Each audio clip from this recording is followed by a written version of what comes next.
Hey guys, I'm at my mom's now and I found a couple more books, so we're going to go back to books for a couple days.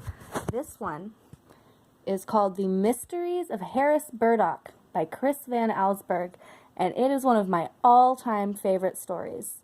Well, it's not really a story, but you'll see. Each one is a little story starter. It's a picture, a title, and a line. So we can make our own stories, or we can just think about what might happen. Look, this one. Archie Smith, Boy Wonder. A tiny voice asked, "Is he the one?" Look, I see. Look, there's a bunch of little glowing lights coming in his bedroom. I wonder if they're here to take him on an adventure. Under the rug. 2 weeks passed and it happened again. What happened? Look at that, under the rug. Something is there. Something that he is very afraid of. What do you think it is? Do you think it's just a mouse, or do you think it's something bigger than a mouse? Back in focus. A strange day in July. He threw with all his might, but the third stone came skipping back.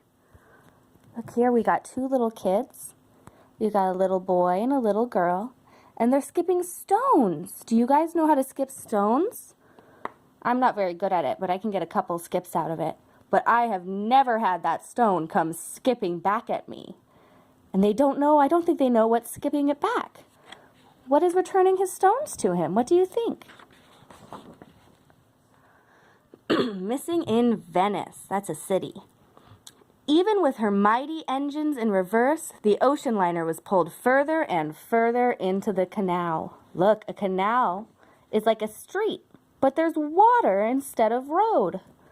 And boats use it instead of cars. But this boat is much too big. Uh-oh. I wonder what'll happen next. Another place, another time. If there was an answer, he'd find it there. Oh, here we have a group of kids, and they're on a train track surrounded by water. That makes me think of Spirited Away by Studio Ghibli, if any of you have seen that. Might be a little young, though.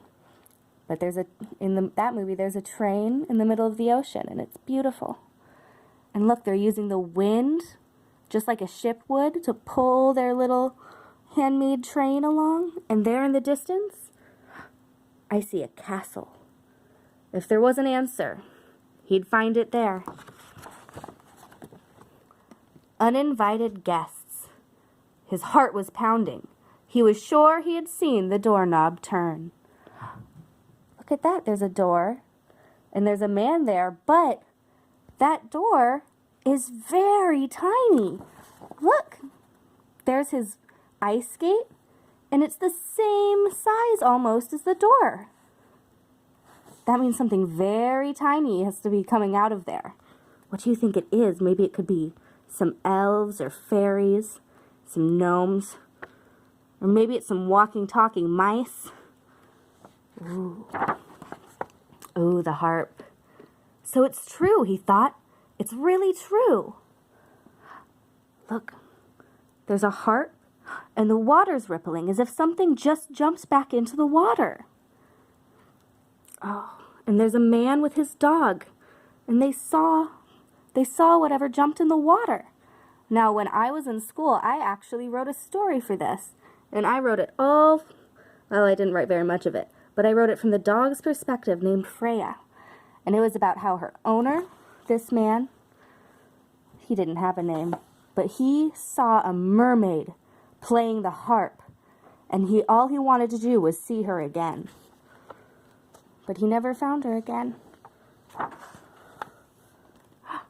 Mr. Linden's library. He had warned her about the book. Now it was too late. This book, look, it's come alive. She fell asleep. I wonder what she did wrong. Was it reading it at night? Was it opening the book at all? It almost looks like a forest is growing out of it. Maybe it's a magical forest. It's going to take her on an adventure. The 7 chairs. The 5th one ended up in France. Look, there we have a woman sitting in a floating chair and 2 men watching her inside a giant building in a giant hall. But that was only the 5th out of 7. That's 1, 2, 3, 4, 5, 6, 7. And that's only the 5th. I wonder where the other chairs ended up. We know the 5th one ended up in France. The 3rd floor bedroom. It all began when someone left the window open. Oh, there's the open window. And look, that's very pretty wallpaper, but look at that bird. That bird on the wallpaper. That's supposed to be painting, but it's peeling right off. It's turning into a real bird. And it looks like maybe one already flew away. Do you think they're all going to turn into real birds? And they're going to fly out of the window to freedom. Just dessert. She lowered the knife and it grew even brighter. Look at that. She's carving a pumpkin. Maybe to eat, maybe for a jack-o'-lantern, but it's a special pumpkin. And it glows. And it glows when she goes to cut it. Does that mean it's magical? Does that mean it doesn't want to become a jack-o'-lantern? Or does that mean it'll be an extra special jack-o'-lantern? We don't know yet. Captain Tori. He swung his lantern 3 times and slowly the schooner appeared. Schooner. There's a word that I've only ever read before. Oh, there we go. Now this is called Captain Tori. I wonder if that man right there, he is a captain, or if the captain's on the ship and he is the captain's friend. And the little boy is there to watch it happen. Looks like it appeared out of the mist. Oscar and Alphonse. She knew it was time to send them back. The caterpillars softly wriggled in her hand, spelling out goodbye. Look, we've got a little girl, and she's got 2 caterpillars in her hand. Those must be Oscar and Alphonse. Though really, that title can be whoever we want it to be. It doesn't need to be them. Have any of you ever made friends with any bugs?